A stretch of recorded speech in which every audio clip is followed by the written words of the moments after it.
خب واقعا از کجا شروع کنم؟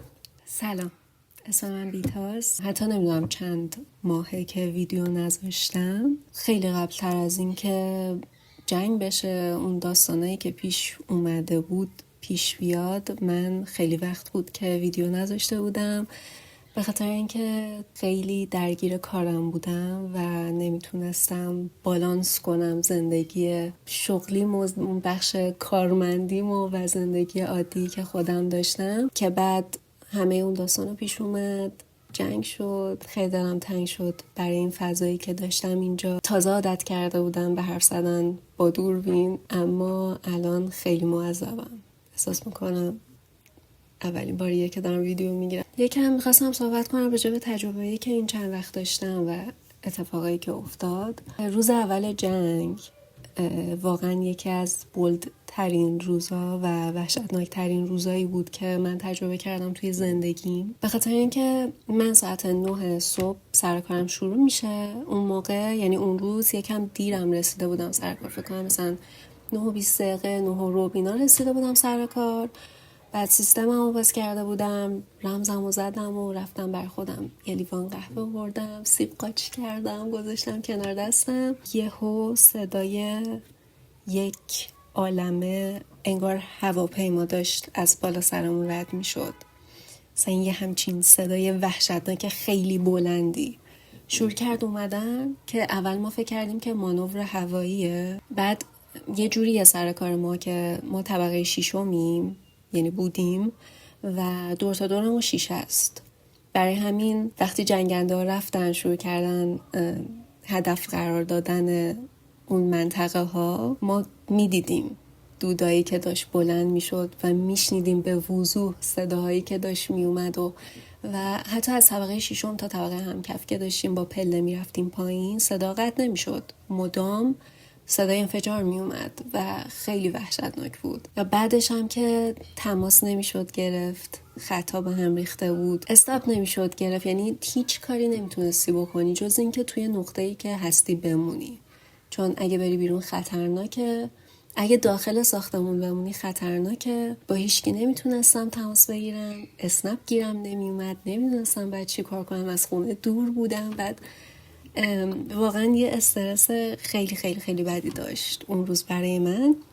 و یه اتفاق دیگه ای که توی جنگ برای من افتاد که دیگه اینجوری بودم که چرا واقعا الان چرا باید همچین اتفاقی برای من بیفته، اینه که من توی جنگ مریض شدم. یکم ویروس گوارشی گرفته بودم که کسایی که ویروس گوارشی گرفتن الان دقیقاً میدونن من دارم راجع به چی صحبت میکنم. بدترین مریضی بود که من توی عمرم تجربه کرده بودم و اصلا فیزیکالی هیچ وقت همچین چیزی برام پیش نیامده بود، اینقدر اینتنس و وحشتناک. و اصلا یهو صبح بیدار شدم دیدم حالم بده و اصلا خیلی خیلی خیلی خیلی وضعیت بدی بود اون اتفاقی که توی جنگ برای من افتاد. یعنی در کنار همه اتفاقایی که داشت میافتاد، همه فشارهای روانی که روی آدم بود، حالا یه چیز فیزیکی هم اضافه میشه بهش. یه مدلی هم بود که خب جنگ بود، بعد من نه بیرون رفته بودم نه از بیرون غذا گرفته بودم، هیچی، یعنی هیچ ارتباطی با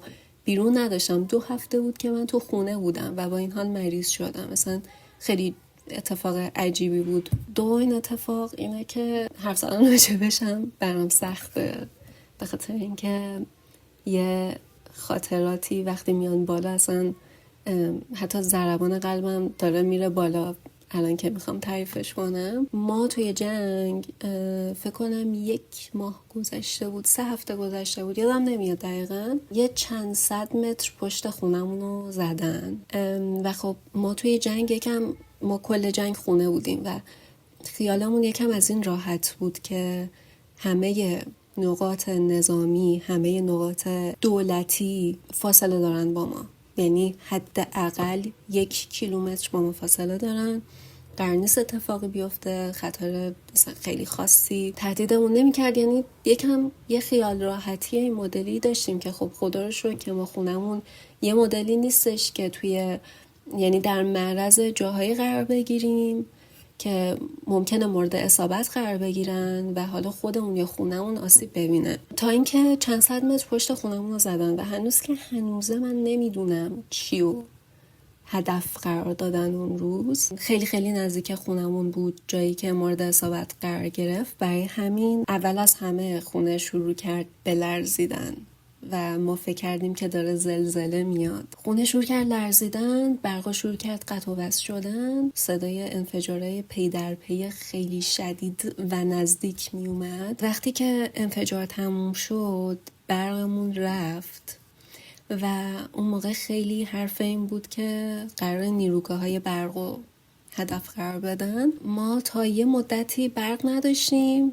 تا یه مدتی هم آنتن نداشتیم، یعنی خیلی آنتنمون بد بود و قطع و وصل میشد صدا، SMS یکی در میون میرفت. اخبارم نیومده بود هنوز که کجا رو مورد اصابت قرار دادن، چی قراره بشه، نیروگاه برق زدن، چی رو زدن، قرار برق داشته باشیم یا نه. چند دقیقه‌ای که هممون نشسته بودیم توی تاریکی استرس میکشیدیم، اینجوری بودیم که چه اتفاقی افتاد، کجا رو زدن، خیلی وحشتناک بود و هممونم واقعا تعجب کرده بودیم که چجوری خونه نریخت یا شیشه ها خورد نشد. واقعا نمیدونم چجوری شیشه ها خورد نشد با اون حالتی که اون زمین لرزه‌ای که داشت می اومد، اون انفجارایی که داشت موجش همینجوری میزد به خونه. واقعا نمیدونم چجوری همچین اتفاقی نیفتاد تا ما بفهمیم که اوکی نیروگاه برق رو نزدن، برقمون قطع شده، ترکش خورده به پست برق. اون استیتی که توش بودیم، اون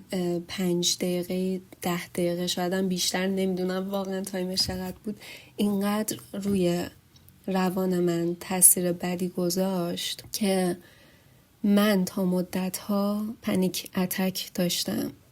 تا همین 2-3 هفته پیش پنیک اتک داشتم و اصلا نمیتونستم خودم رو نجات بدم از این اتفاق، اصلا نمیتونستم از ذهنم بیرونش کنم و اصلا مسئله این نیستش که من یاد جنگ میافتادم و پنیک اتک میکردم، نه، اون اضطرابه، اون اختلالی که پیش اومده بود توی روان من، توی سلامت روانم، همه جا خودشو نشون میداد. یعنی حتی توی اتفاقای خیلی کوچیک یا بی اهمیت، یعنی سر یه چیزایی من استرس میگرفتم، اضطراب میگرفتم، بعد به راحتی از دستم در میرفت، به راحتی مغلوب استرسم میشدم، مغلوب اضطرابم میشدم، مغلوب فکرام میشدم. اون تصویرای بدی که ذهنم یعنی ذهنم میساخت برام و اصلا نمیتونستم ازش برم بیرون و همش فکر میکردم که کی قراره من نرمال بشم، من برگردم به اون کسی که بودم. حتی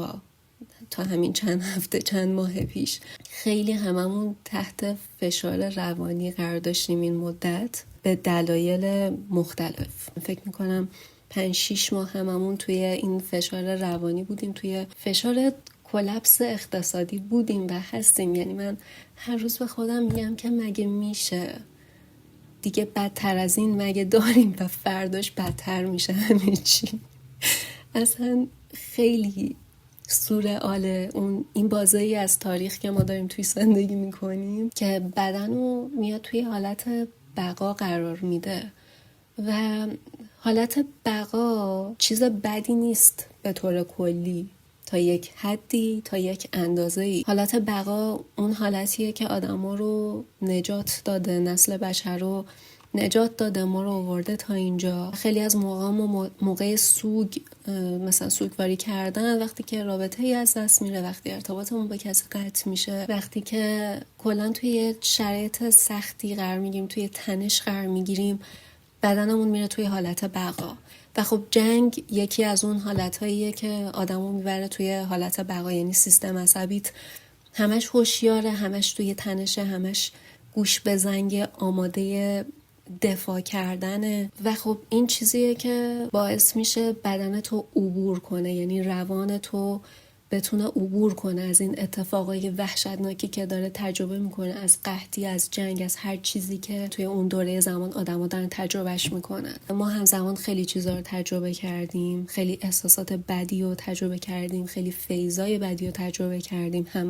هممون رفتیم توی اون حالت بقا قرار گرفتیم و من همش احساس میکردم که من نیاز دارم قبل از اینکه روانم رو از دست بدم از این حالت در بیام، به خودم کمک کنم و از بقیه کمک بخوام. قبل از اینکه این داستان پیش بیاد من خیلی درگیر بودم با اضطراب. یعنی اضطراب چیزیه که من خیلی ساله باش دست و پنجه نرم میکنم، خیلی چیزیه که توی روزمرم تاثیر میذاشت و میذاره. این اواخر تقریبا شاید 3 هفته 2 هفته است تونستم، شاید هم بیشتر، حتی نمیدونم واقعا، اینقدر که سرعت اتفاقا زیاده و روزا داره سری میذاره، اصلا نمیدونم از کی، اما تونستم تا حد خیلی خوبی و حد خیلی زیادی خودم رو از این حالت بقای در بیارم و علاوه بر اون اضطرابم رو کنترل کنم. من شبا با تپش قلب میخوابیدم، صبح با تپش قلب بیدار میشدم. توی یه مرحله بدی قفل شده بود مغزم که هر کاری میکردم ازش نمیومد بیرون. ما هممون توی این مرحله بعد از این همه سختی کشیدن نیاز داریم که خودمون رو سعی کنیم از این بقا بکشیم بیرون، از این حالت بدی که درست شده بکشیم بیرون، یکم تا جایی که میتونیم یکم فاصله بگیریم، به فکر خودمون باشیم. بعد از این همه مدت که مطمئنم خودمون رو فراموش کردیم، زندگی کردن عادی رو فراموش کردیم. و من یه سری راهکار اینجا نوشتم که خودم انجامشون دادم توی بازه چند ماه. البته به خاطر اینکه کنترل اضطراب و اینها چیزی نیست که توی 1-2 شب اتفاق بیفته. یعنی من سال‌هاست دارم روی اضطرابم کار میکنم. حالا این چند وقت خیلی جدی تر گرفتمش، خیلی بیشتر رفتم دنبالش و سعی کردم به خودم کمک کنم و خب نتیجهش هم دیدم و فکر نمی‌کردم هیچ وقت این روز برسه. به خاطر اینکه آدم وقتی که توی یه مرحله بدی از زندگیشه، خیلی چیزای بدی داره تجربه میکنه، یه حالتی داره مغز آدم، نمیدونم چرا، ولی فکر میکنه که این حالت قراره تا ابد بمونه. یعنی من احساس میکردم که حالم قراره تا ابد بد باشه، احساس میکردم که تا ابد باید با این پنیک اتک زندگی کنم. همین حالمو خیلی بدتر میکرد. ولی خب اینجوری نیست. یعنی من توی اون تایم سعی کردم اون بازه هایی از زندگیمو به یاد بیارم که فکر میکردم تا ابد طول میکشه، تا ابد قراره که توی رنج باشم، توی سختی باشم، توی این احساس بده باشم، اما ازشون عبور کردم. شروع کردم به مرور کردن اون دوره ها برای اینکه به خودم این حسو بدم، این اطمینان رو بدم که این یک فیز از زندگیه و میگذره، مثل همه فیزهای بدی از زندگی که تا الان گذشتن اینم میگذره. اولین کاری که کردم که شما هم باید انجام بدین اینه که اخبار ندیدم. من قبل از این که این اتفاقا بیفته هم اخبار نمیدیدم. اخبار معمولاً اخبار بده، اخبار منفیه. هیچ کس راجب اتفاقای خوبی که توی دنیا میفته صحبت نمیکنه. میشه تا صبح راجبش صحبت کرد، شاید تا 60 روز دیگه میشه راجبش صحبت کرد که چرا سیستم اخبار اینجوریه که فقط اخبار بد ما میشنویم. مطمئنم که مقاله های خیلی زیادی هست، تحقیقات خیلی زیادی هست که تاثیر منفی اخبار رو نشون میده. مطمئنم که هیچ آدم عاقلی دیدن اخبار و اسکرول کردن توی شبکه‌های خبری رو خیلی پیشنهاد نمیکنه. برای همین این کار نکنید یا خیلی کمش کنید. مثلا در روز 1 بار به خودتون اجازه بدین که اخبار رو چک کنین، یا 10 دقیقه به خودتون اجازه بدین اخبار رو چک کنین و این تایم هم یه جوری باشه که خیلی فاصله داشته باشه با موقع خوابیدنتون، ساعت خوابتون. مورد دوم تنفسه.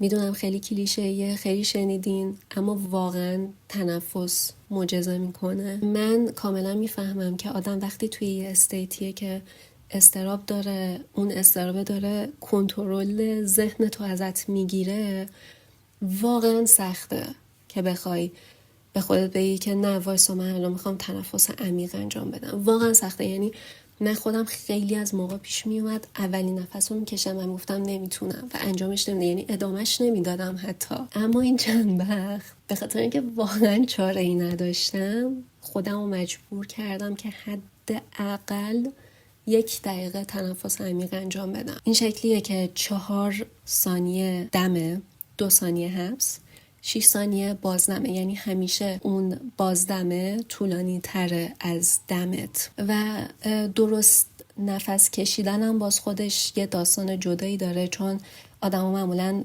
برعکس تنفس میکنن بعد از یه سنی. حالا من دلیل دقیقش رو نمیدونم، روانشناسم نیستم که بخوام توضیح بدم یا پزشک نیستم بخوام توضیح بدم، اما تنفس درست، ما معمولا وقتی میخوایم تنفس کنیم اینجوری سینمون میاد جلو، یعنی ششمون از بالا باد میکنیم، اما درستش اینه که از پایین ترین نقطه ششت باید بادش کنی، یعنی شکم تو باید بدی جلو، ناف تو باید بدی جلو، اون اول پر از هواشه، کم کم میای بالای ریت رو پر میکنی. که حالا فکر میکنم اگه توی اینترنت سرچ کنید خیلی ویدیوهای آموزشی بیاد بالا بر این که آدم چجوری باید تنفس کنه. پس از شکمتون باد میشه وقتی میخواین دم کنید، وقتی میخواین بازدم کنید نافتون میره تو، یعنی میره به سمت ستون مهره ها. وقتی هم میخواین بازدم کنید یهو نباید خالی کنید نفستون رو، باید 6 ثانیه توی 6 ثانیه باید خالی کنید نفستون رو. اینو اگر 1 دقیقه حتی انجام بدین سیستم عصبیتون خیلی آروم میشه. کار دیگه ای که میکنم که تقریبا توی همین کاتگوری قرار میگیره اینه که احساس کردن آدم رو برمیگردونه به لحظه حال. حالا احساس کردن چجوریه؟ مثلا چی رو باید احساس کنی؟ مثلا من موهامو احساس میکنم که با صورتم با گردنم تماس داره، من کف پاهامو دارم حس میکنم که روی زمینه، من دارم اون جاهایی رو حس میکنم که لباسم با پوستم برخورد میکنه. بیرون صدای بچه ها میاد که دارن توی کوچه بازی میکنن، بیرون از اتاقم صدای تلویزیون میاد که روشنه، یعنی حواسمو میارم به محیط اطرافم. میتونم 5 تا چیزی که قرمزه و میبینمشون اسم ببرم، میتونم به صدای کولر گوش کنم، به صدای ساعت گوش کنم، به صدای مامانم گوش کنم که خارج از اتاقم داره با تلفن صحبت میکنه. این چیزا آدمو میاره توی لحظه حال. و یکی از کارهایی که وقتی توی لحظه خودتو سعی میکنی قرار بدی باید انجام بدی اینه که بدنتو رها کنی. به خاطر اینکه ما معمولا متوجه نیستیم که بدنمون تنس میشه، اما وقتی که اضطراب داره میاد، اضطراب میزانش میره بالا، آدم یه حالت منقبض میشه. برای همینه که وقتی که مثلا سعی میکنیم آروم باشیم اول این حالت تنس بودن بدنمون رو باید رها کنیم. اگه نمیدونین چجوری، چون من خیلی از موقع اصلا فکر میکنم شونه هم اوکیه، یعنی فکر میکنم من تنس نیستم ولی این شکلیم، اما چون خودمون نمیبینم نمیدونم، برای همین اینجوری اول از قصد شونه‌مو میبرم بالا بعد ول میکنم. بعد اون موقع میفهمم که نه، جا داشت که بیاد پایین، جا داشت که انقباض کمتر بشه. مورد سوم، یکی از چیزایی که خیلی به من کمک کرد این تایم کتاب خوندن بود. کتابی که کتابی که خیلی به من کمک کرد ترس از تیک نات هانه. البته من متوجه شدم اخیراً که خیلیا این سبک کتابو نمیتونن بخونن، ولی من فلسفه شرق رو دوست دارم به طور کلی. برای همین کسایی که فلسفه شرق دوست دارن میتونن از این کتاب خیلی لذت ببرن، ولی کسایی که اعتقاد ندارن یا اصلا سبکشون نیست یا اصلا جزء اعتقاداتشون نیست، اصلا متوجه نمیشن فلسفه شرق و موقع خوندن این کتاب حتما بدتر میشه حالشون. ولی من چون دوست دارم خودم به شخص فلسفه به طور کلی فلسفه زندگی که از شرق میاد و خیلی راحت تونستم با این کتاب ارتباط بگیرم و اینکه به نظرم خیلی مطالب خوبی گفته بود توش. راجع به کودک درون صحبت میکنه، راجع به ترس صحبت میکنه، اینکه ترس از کجا میاد، اصلا ریشش از کجاست، و یه سری تمرین تنفس هم میده حتی، یا مثلا یه سری راه حلا میده که چجوری میتونی کنار بیای با ترست، با اضطرابت. حالا این ویدیو معرفی کتاب نیست که بشنم راجبش صحبت کنم، باز خودتون میتونید برین توی سایت های مختلف، حتما راجبش خیلی مطلب نوشتن، میتونید برید نگاه کنید، بخونید. شاید خودم هم یه ویدیو راجبش گرفتم گذاشتم. حالا این کتابیه که من پیشنهادش میکنم. اگه کتابی هست راجبش شنیدین، ازش مطمئنین که میتونه کمکتون کنه، برید بخرید، مطالعهش کنید. به خاطر اینکه الان فکر کنم تایمیه که ما خیلی نیاز داریم به این سبک کتابا. یعنی من خودم بیشتر هدفم این بود که توی امسال بیشتر از این کتاب، از این سبک کتابا بخونم، به خاطر اینکه واقعا نیاز دارم بهشون. یعنی واقعا نیاز دارم که یه سری مطلب بخونم، یه سری کتاب بخونم که به خودم کمک بکنه که سلامت روان قوی تری داشته باشم. مورد پنجم که به من خیلی کمک کرد، پنجم دیگه، آره پنجم، یوگاست. من نمیتونم بگم اصلا که یوگا چقدر زندگی منو راحت کرد، چقدر هندل کردن همه چی رو بر من راحت کرد. اصلا یه چیز عجیب غریبیه واقعا کاری که یوگا با آدم میکنه، خیلی عجیب غریبه. من اصلا نمیتونم هنوز یعنی درک نکردم که چرا. یعنی چیزی که یه ورزشیه که قرار روی فیزیک تاثیر بذاره، چجوری منتالتو قوی میکنه نمیدونم واقعا. ولی از وقتی که یوگا رو شروع کردم خیلی خیلی حالم بهتر شد. یعنی فکر کنم بین همه این مواردی که نوشتم، بعد از تراپی البته، بیشترین چیزی که کمکم کرد کنار بیام با این شرایط یا یکم به خودم بریک بدم، یکم برگردم به خودم، یوگا بود. ولی خب شما مجبور نیستین که یوگا کنید. یعنی هر آدمی یه ورزشی رو دوست داره. یکی دوست داره پیلاتس کنه، یکی دوست داره بدنسازی انجام بده، یکی ژیمناستیک دوست داره، یکی دوست داره بره بدوه. که به نظرم باز برید سمت همون ورزشی که دوست دارین. یعنی حتما نیاز نیستش که شما یوگا کنید تا حالتون خوب بشه. البته که به نظر من بهترین ورزش یوگاست به طور کلی، که اینقدر روی سلامت روان هم همزمان کار میکنه به جز سلامت فیزیک. اما خب به طور کلی ورزش کورتیزول رو میاره پایین، دوپامین رو میبره بالا، یه عالمه هورمون خوب ترشح میکنه، فیزیک آدم رو قوی تر میکنه، که به نظرم خیلی چیز شگفت انگیزیه که تو فقط با تکون دادن بدنت، با ایجاد کردن موومنت توی بدنت میتونی خوشحالی ایجاد کنی برای بدنت. میتونی یک لحظه، چند لحظه به چیزی فکر نکنی، ذهنتو آزاد کنی و یکم به ذهنت، به بدنت اجازه تنفس بدی. مورد بعدی که خیلی به من کمک کرد توی این دوران، نمیتونم بگم توی این چند سال، توی این 3-4 سال، فکر میکنم 4 ساله که من دارم میرم تراپی. من خیلی جدیداً تراپیمو بیشتر از قبل جدی گرفتم، به خاطر اینکه مشکلایی که داشتم جدی تر شده بود. اما متوجه هستم که خیلی ها شرایط رفتن به تراپی رو ندارن، به خاطر اینکه واقعا گرونه. پیشنهادی که من دارم که خودم هم انجامش میدم، حتی اگه حالم خیلی بد بشه یا نیاز داشته باشم یه چیزی با هم صحبت کنه، حتی اگه حالا دسترسی نداشته باشم به کسی، یا چیزی که دارم تجربه میکنم و دوست ندارم به کسی بگم و به اشتراکش بذارم، یکم خصوصی تر باشه برام، میرم به چت جی پی تی میگم. یکم خنده داره شاید حرفی که دارم میزنم، اما چت جی پی تی روانشناس دوم منه. البته که جای روانشناس اولمون به اصلا هیچ جوره نمیتونه پر کنه، ولی مثلا خیلی از موقع من میرم باش صحبت میکنم. حتی بعضی اوقات میرم یهو بهش میگم من استرس دارم یا من اضطراب دارم، شروع میکنه بهم راه حل دادن. واسه چی اضطراب داری؟ میگی که خب بیا مثلا این کارو بکنیم، بیا با هم تنفس انجام بدیم، یا اگه اینا مثلا کمکت نکرد بهم بگو یه راه حل دیگه ای بهت بدم.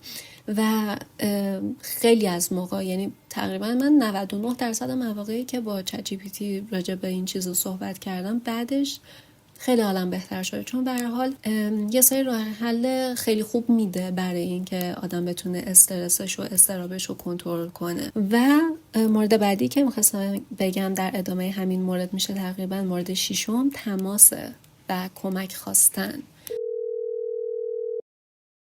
خیلی عادیه که بعضی اوقات ما یه جوری احساساتمون به اون هجوم میارن که خودمون نمیتونیم هندلش کنیم و اینجور مواقع بهتره که آدم به آدم سیفش زنگ بزنه یا حتی اگه میتونه بره پیشش یکم باهاش صحبت کنه، درد و دل کنه. همین که آدم راجع به این موضوعات با کسی صحبت کنه و کسی دیگه‌ای بشنوه این داستانو، این دلیل اضطراب تو رو، دلیل استرس تو رو، خیلی میتونه توی پایین آوردنش نقش زیادی داشته باشه. و مورد بعدی فکر میکنم مورد 8 اگه اشتباه نکنم اینه که توی مدت سعی کنید که شوهایی نگاه کنید یا سریال هایی نگاه کنید، فیلم هایی نگاه کنید که کورتیزول فریان.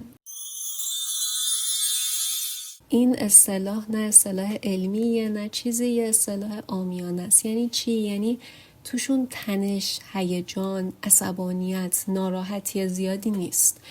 مثلا سریال های یوفوریا، گیم آف ترونز یا فرام، لاست، اینا شوهای سریال های کورتیزول فری نیستن، استرسن، هیجان دارن، تنش دارن.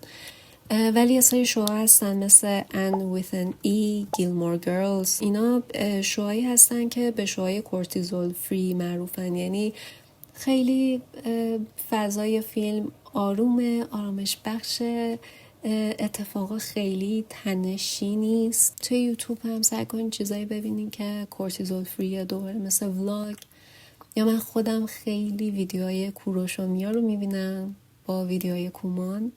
حتی توی زمانی که یوتیوب قطع بود، اینترنت قطع بود، توی آپارات میرفتم ویدیوهاشون رو میدیدم. و مثلا توی آپارات نمیدونم تا حالا ویدیوهاشون رو دیدین یا نه، اما یه داستان خیلی بدی داره. مثلا جایی که میاد و سانسور میکنن، یه سری جا رو حذف میکنن و کیفیت ها وحشتناک، افتضاحه. اما همین که من میتونستم بهشون دسترسی داشته باشم از یه پلتفرم دیگه، واقعا خدا رو شکر میکردم. مورد بعدی مانترا. من برای خودم یه سری مانترا دارم که خیلی شخصیه، اما خیلی با آدم کمک میکنه که اون لحظه‌ای که استرس داره یه حالت مثلا کنترلی بده بهت. من مانترام اینه که بخشی از من مضطربه، یعنی خودم رو نمیگم من مضطربم، میگم بخشی از من مضطربه، یعنی کوچیکش میکنم اضطرابمو، چون اضطراب اینجای آدم میاد. بعد وقتی تو اینو میگی انگار میره اینجا یا مثلا کوچیک‌تر میشه، که خیلی به من کمک میکنه این مانتراه. حالا واسه هر کی میتونه شخصی باشه، میتونید برید از جملات مختلفی که روتون تاثیر میذارن همونا رو بکنید مانتراتون رو. یا اگه این جمله‌ای که من گفتم به دلتون نشست، آرومتون کرد، میتونید همینو استفاده کنید. و مورد 10 فکر میکنم دیگه، 9 یا 10 شکرگزاریه. من اصلا فکر نمی‌کردم که شکرگزاری اینقدر توی زندگی آدم تاثیر بذاره. کاری که میکنه اینه که دید آدمو مثبت میکنه. یعنی به جای اینکه تو همش فوکس کنی روی اینکه امروز چقدر روز بدی بود، چقدر اتفاقی بدی افتاد، من فلان سوتی رو دادم، چقدر فلانی با من بد صحبت کرد، فوکس تو میاری روی چیزای خوبی که اون روز برات اتفاق افتاد، تجربه خوبی که داشتی. اینو من چند وقت که انجام دادم، بعد کم کم نتیجهش رو توی زندگیم دیدم و الان هر فرصتی که پیش بیاد برام، اگه حالم بد باشه سریع شروع میکنم. یکی از کاری که میکنم شکرگزاریه که خیلی حالمو بهتر میکنه. خب شارژ دوربینم داره تموم میشه دیگه و امیدوارم این تیکه ها رو بگیره، چون بعضی اوقات که شارژش تموم میشه یهو تصویر قطع میشه، خودش قطع میشه و اصلا نشون نمیده قطع شده. برای همین سریع ازتون خداحافظی میکنم. مرسی از اینکه این ویدیو رو دیدین. امیدوارم هر جایی که هستین حالتون خوب باشه، بدونید که شما تنها نیستین توی این دوران. با بقیه هم صحبت بشین، ببینید که تنها نیستین. این احساس همدلی رو به خودتون هدیه بدین، کمک بقیه رو از خودتون دریغ نکنین. از احساس تنهایی، از این فشاره کمتر میشه.